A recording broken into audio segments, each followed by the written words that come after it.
Vaccine effectiveness. Measles containing vaccine যেটা আমরা ব্যবহার করি বাংলাদেশে, এটা হচ্ছে এমআর ভ্যাকসিন। মিজেলস এবং রুবেলা একই সাথে কম্বাইন্ড ভ্যাকসিন। সো সেই মিজেলস কন্টেনিং ভ্যাকসিন আপনি যদি ফার্স্ট ডোজ আমরা 9 মাসে দেই, 9 মাসে দিলে ভ্যাকসিন এফেক্টিভনেস হচ্ছে 85%। এখানে কিছু বাচ্চা টিকা পাওয়ার পরেও আনইমিউনাইজ থেকে যায়, অ্যান্টিবডি তৈরি হয় না, তার মানে 15%, যেহেতু ভ্যাকসিন এফেক্টিভনেস 85%। আবার আপনি যদি 15 মাসে আমরা সেকেন্ড ডোজ দেই, এই সেকেন্ড ডোজের ভ্যাকসিন এফেক্টিভনেস হচ্ছে এই 95% বা তার বেশি। তো সেক্ষেত্রে এখানেও আপনার কিছু বাচ্চা আনইমিউনাইজ থেকে যাচ্ছে। মিজেলস এলিমিনেশনের জন্য আমাদের যেটা দরকার সেটা হচ্ছে 95%, অ্যাটলিস্ট 95% পপুলেশন ইমিউনিটি। তো পপুলেশন ইমিউনিটি যদি 95% করতে হয়, তাহলে আমাদেরকে সেকেন্ড ডোজ পর্যন্ত এনশিওর করতে হয়, তাহলে আমরা 95% পপুলেশন ইমিউনিটি পাবো। এখন আপনি ডাটা অ্যানালাইসিস করে যদি দেখেন যে একটা big portion of children vaccine পাওয়ার পরেও আনইমিউনাইজ থাকে, আর যারা ভ্যাকসিন কভারেজের বাইরে থাকে তারা তো আনইমিউনাইজ থাকে। এতে হয় কি, ওভার দ্য ইয়ার্স 3 to 4 ইয়ার্সে আপনার সাসসেপ্টেবল টু মিজেলস এমন শিশুর সংখ্যা একটা বার্থ কোহর্টের সমান কিংবা তার বেশি হয়ে যায়। যখন এই সিচুয়েশন কোনো কান্ট্রিতে অবস্থান করে, সাসসেপ্টেবল চিল্ড পপুলেশনের সংখ্যা যখন বার্থ কোহর্টের চেয়ে বেশি হয় কিংবা সমান হয়, তখন সেখানে যে কোনো ডিজিজ ট্রান্সমিশন যদি ঘটে, তাহলে সেটা আউটব্রেক আকারে দেখা দিতে পারে। এটা হচ্ছে ক্যালকুলেশন, হিসাবের ব্যাপার। আর বাকি যে রিজনগুলো আপনারা বলেছেন সেগুলো এর সাথে সাপ্লিমেন্ট করছে এবারের আউটব্রেকে।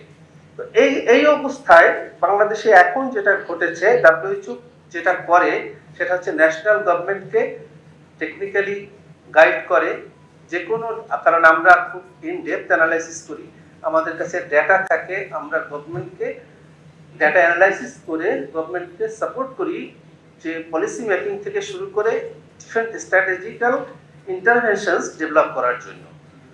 তো একইভাবে WHO এই ক্ষেত্রেও ইন্টারভেন করেছে। WHO গভর্নমেন্টের সাথে কাজ করে, এবং আপনারা জানেন যে ন্যাশনাল লেভেলে অনেকগুলো বডি আছে যারা এই সব সিচুয়েশনে পলিসি মেক করে। যেমন মনে করেন নাইট্যাক, আমাদের ফেরদৌসী কাদরি ম্যাডাম হচ্ছেন নাইট্যাকের চেয়ার। সো নাইট্যাক রিকমেন্ড করে ভ্যাকসিনেশন কিরকম হবে, কোনটা কিভাবে, কোনটা কখন ভ্যাকসিনেশন হবে, টাইম পিরিয়ড কি হবে, ডোজ কি হবে, সবকিছু নাইট্যাকের রিকমেন্ডেশন হয়। তো WHO নাইট্যাকের সাথে একযোগে কাজ করে পলিসি রিকমেন্ডেশনে। আর একটা কমিটি আছে, inter agency coordination committee, chaired by secretary health.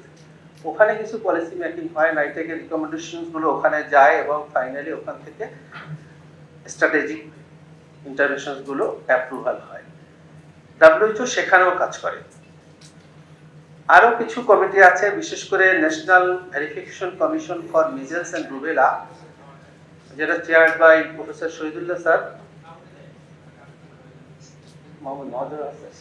Mahmudur Rahman sir ছিলেন, শহীদুল্লাহ স্যারও আছেন।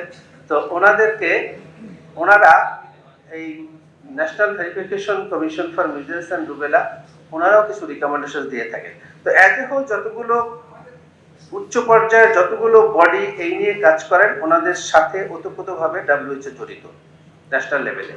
এর বাইরে ডিস্ট্রিক্ট, সিটি কর্পোরেশন এবং উপজেলা লেভেলে WHO কিছু ম্যান পাওয়ার আছে, যাদেরকে আমরা বলি surveillance and immunisation medical officer. ওনারা সিভিল সার্জন এবং EHOদের সাথে একযোগে ডিজিজ সার্ভিলেন্সের কাজ করেন, রুটিন ইমিউনাইজেশন স্ট্রেংথেনের জন্য কাজ করেন, এবং যে কোনো আউটব্রেক সিচুয়েশনে আউটব্রেক ইনভেস্টিগেশন থেকে শুরু করে রেসপন্স অ্যাক্টিভিটিস কি হবে সেগুলো এই ডিস্ট্রিক্ট এবং উপজেলা লেভেলে, সিটি কর্পোরেশন লেভেলে ওনাদেরকে গাইড করেন। অ্যাজ এ হোল WHO যেভাবে স্ট্রাকচার করা, যাতে ন্যাশনাল গভর্নমেন্ট থেকে শুরু করে একেবারে মিড লেভেল ম্যানেজার পর্যন্ত WHO অ্যাসিস্ট্যান্স আছে, টেকনিক্যাল অ্যাসিস্ট্যান্স এবং কিছু কিছু ক্ষেত্রে ফিনান্সিয়াল অ্যাসিস্ট্যান্স, যেটা খুবই সামান্য। এখন কথা হচ্ছে এই সিচুয়েশনে WHO তাহলে গভর্নমেন্টকে কি গাইড করেছে। আমরা খুবই স্পেসিফিক্যালি এই সব ন্যাশনাল কমিটি বা ন্যাশনাল বডি যাদের সাথে আমরা কাজ করি, বিশেষ করে ন্যাশনাল EPI কে আমরা বলেছি যে as early as possible high quality measles rubella campaign করতে হবে এবং তার এজ গ্রুপ শুরু হতে হবে 6 মান্থস থেকে। যেহেতু আমাদের ডাটা বলছে at least 34% case major lab confirm major case হচ্ছে বিলো 9 মান্থস, আর as a whole 69% major lab confirm major case হচ্ছে আন্ডার 2 ইয়ার্স। সো এই ক্ষেত্রে আমরা বলেছি যে হাই কোয়ালিটি এমআর ক্যাম্পেইন যত দ্রুততার সাথে সম্ভব করা।